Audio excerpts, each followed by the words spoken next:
Hey everyone, Hallie Tally here, owner of Knights of Bytes. Today is Wednesday, September 5th, and I am here with your daily business cybersecurity briefing. Now, last week you may remember I was in Austin, Texas for a cybersecurity event where we're discussing a number of issues related to businesses and how they protect themselves against cyber criminals. One topic in particular I want to discuss with you today was brought up by Chief Security Fanatic and a well-known cybersecurity expert in our field, named Nick Espinoza. Now, Nick brought up this idea of vendor management or supply chain management and how we all fit in with all the businesses that are working with us, like vendors, distributors, accountants, lawyers, etc., to help us run and maintain our business so that we can produce a product or service for our clients. Now, we were talking about it in relation to how we fit into other people's supply chain and how our vendors fit into our supply chain.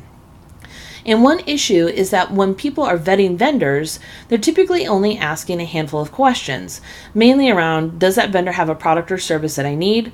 Does it have features or benefits that will solve a problem for me? And is it a price that I'm willing to afford or willing to pay? We don't ask the question, is that vendor secure? Is that attorney secure? Or if, more likely, when they get breached, how will it affect my business? And here's a real world example for you. I'm sure many of you remember Target was breached several years ago. It affected millions of Americans across the country. It happened right around the holiday season, and it was a widely publicized event. Part of the issue with that breach was that most of the news did not really tell the whole story. It was just that Target got breached. Well, here's how Target got breached. A third-party vendor, a local mechanical contractor, was doing work on a local Target store, not here in Omaha, but they were doing some work, some refrigeration work. That third-party vendor, that contractor, had an employee that was duped by a phishing email. That phishing email contained malware, it was downloaded, it spread through the network, and essentially the cyber criminals were able to hack into Target through this third-party vendor. Now, here's something to remember. That third-party vendor was actually using a free anti-malware, free antivirus tool. But because it was free, it was not providing real-time protection. It was just only scanning when somebody sat down at the computer or at the laptop and pressed scan now. But that malware had been around for a number of years, and actually most antivirus and most anti-malware were able to stop it if it was running real-time protection. But since this mechanical contractor wasn't, that's how the cyber criminals got into Target. So as a business owner, you really need to take a look at your supply chain. What businesses are you interacting with? How can they get into your network, if at all?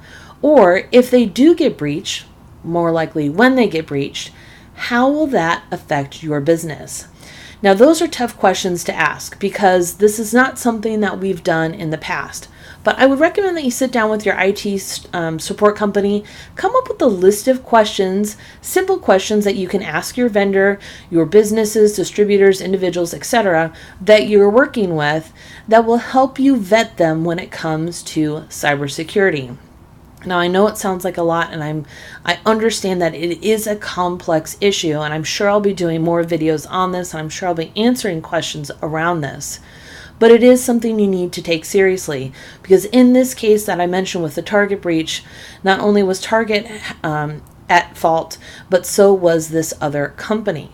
And as you can imagine, because of the millions of people that are affected, this cost millions of dollars to remediate. You don't want to get caught in that situation. So if you have questions, you're not really sure where to start, what to ask your IT support provider, you can certainly shoot me an email at ask@knightsofbytes.com. That's Knights with a K, Bytes with a Y, or you can post your questions below. I'm happy to answer them. And as always, please follow us on Facebook and LinkedIn and subscribe to our YouTube channel. And this video will be posted on our vlog website, which is at www.knightsofbytes.com/vlog. And that's V with a Victor for vlog. As always, safe computing and have a great day.